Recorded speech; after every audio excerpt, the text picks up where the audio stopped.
영상을 끝까지 보셔야 더 많은 내용을 보실 수 있습니다. 사실 정보를 놓치지 않습니다가 맞는 멘트인데 매번 네, 죄송합니다. 준비를 해서 영상을 찍기는 하는데 네. 이게 철저한 준비를 못 하다 보니까 그렇죠. 뭐 좋은 내용들이 뒤쪽에 가는 경우가 상당히 많아요. 그래서 우리도 끝까지 본업이 있다 보니까 네, 그런 작가를 한 명 채용해야 되나? 마이크에 대한 문제도 있다고 어떤 분이 올려주셔가지고 이 영상은 마이크를 좀 변경을 했는데 조금 음질이 좋았으면 하는 바람이 있고요. 사무실이 소리가 울려서 그래요.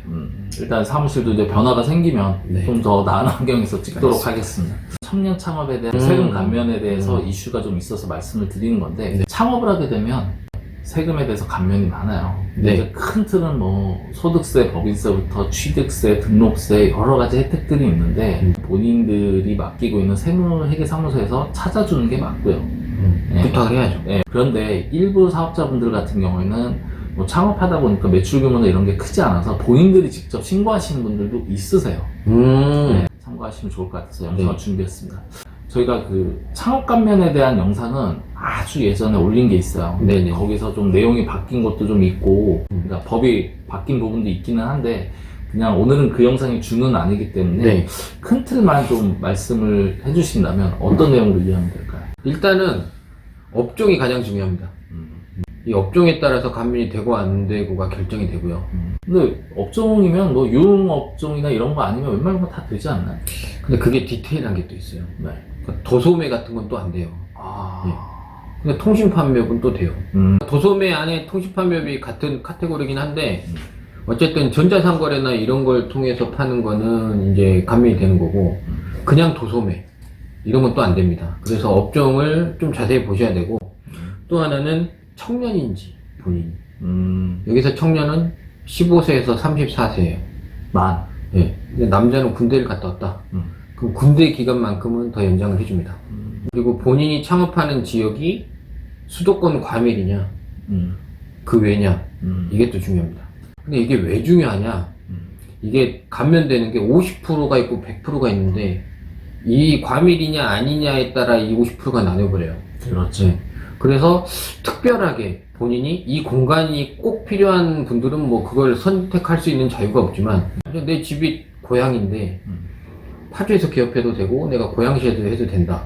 그러면 파주에서 하면 100%, 고양시에서 하면 50%. 이 세금이 몇 분만 가면 조금만 가면 이게 하나도 안 내도 되는 사업이 되는 거고 조금 덜 가고 몸이 좀 편하려다가 절반을 세금 내야 되는 경우가 있고 그게 좀 중요합니다. 그 다음에 요거 번외로 뭐 벤처기업이라든지 네. 그 다음에 에너지 기술 기업이라든지 해가지고 약간의 이제 특성화된 업종, 그러니까 기술 쪽으로 이제 특성화된 업종에 대해서도 감면이 있기 때문에 거기에 해당되는지는 또 체크를 해보시면 되는데 네. 지금 이제 정리해드리면 이 창업 감면이 지역이라든지 그 다음에 대표자의 연령이라든지 업종이라든지 뭐 이런 거에 따라서 나눠지기 때문에 본인들이 그런 거를 체크하셔서 보시면 좋을 것 같고 제가 네. 간단하게 표는 뒤에다 붙여드리도록 하겠습니다.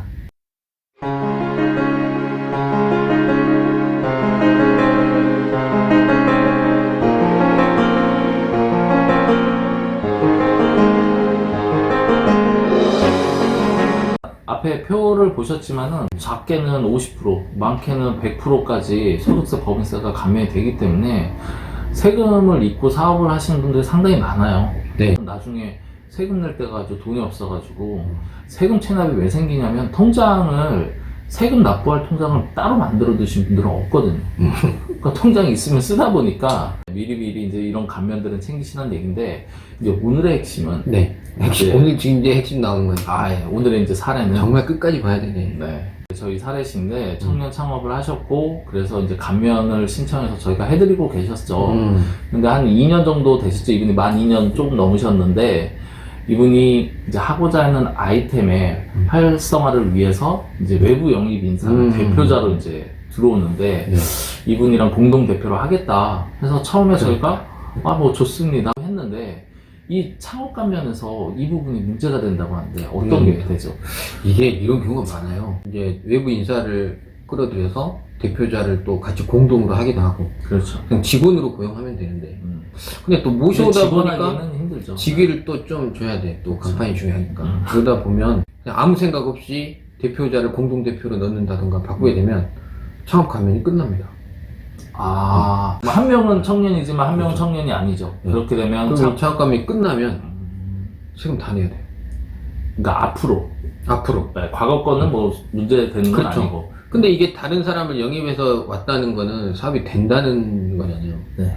그러니까 잘 될 때 이제 감면을 못 받는 경우가 생기죠. 그렇죠. 그런 경우에는 이제 꼭 대표자가 아닐 수 있다면 뭐 등재 이사라든지 그렇죠. 뭐 방법을 찾으셔가지고 이제 하는 게 하나의 대안이 될 거고, 일단은 대표자 변경 혹은 공동대표 선임에 대해서는 항상 세금에 대해서 문제가 없는지, 그렇습니다. 기존에 정받는 것들이 뭐 탈락되는 경우는 없는지 꼭 체크하셔가지고 네. 의사결정을 하셔야 된다는 부분이고요. 업종 변경도 그래요. 그렇죠. 아까 말씀드린 그 창업 감면에 관련된 업종에 대해서는 다 받을 수 있는데 이게 잘 되다 보니까 이제 예를 들어서 그 통신 판매업이 잘 되다가 갑자기 매장을 하나 내는 거죠. 그리고 정말 여기서 이제 오프라인으로 요거는 또 감면이 안 되거든요. 그렇죠. 그러니까 이런 경우에는 아예 그냥 별개로 사업자를 내시는 게 맞아요. 저희가 사업자 등록증을 그냥 처음에 설립했을 때 뿌듯함을 갖고 잘 모셔놓잖아요. 뭐 액자로 하시는 분들도 있고 어디다 잘 넣어놓으신데 그 내용이 중요한 것 같아요. 맞습니다. 보니까. 왜냐면 거기에 보면 대표자 나오죠. 그 다음에 사업장의 주소 나오죠. 그 다음에 하고 있는 주된 업종 내용 나오잖아요. 사실 저희가 이 영상 처음에 말씀드렸을 때 세금 감면 받을 때 이 세 가지 얘기를 했는데 이 내용에 변경이 있다 그러면 한 번쯤 세금하고 맞습니다. 매칭을 해봐야 될 것 같습니다. 마지막에 정리가 되는데. 감면을 받고 계신 분들이 보통 이런 감면들이 뭐 한 5년 정도면 끝나잖아요. 네. 5년 동안은 이제 세금에 대해서 별로 이렇게 큰 불만 없이 세금 내다가 그 5년 감면이 끝나고 세금을 딱 낼 때 보면 왜 이렇게 많냐고. 그러니까 놀라는 분들이 의외로 많아요. 맞습니다. 근데 사실은 이게 감면 효과가 끝나서인데. 모를 수밖에 없죠. 그렇죠. 저희 잘못은 아니다. 이걸 말씀드리고 싶어서 지금 찍는 거죠. 보통 5년 차쯤 전후되신 분들 같은 경우에는 이제는 이제 세금에 대해서도 더 관심을 갖고 그렇죠. 어떤 절세 전략을 가질지 항상 논의를 남겨주시면 감사하겠습니다. 네.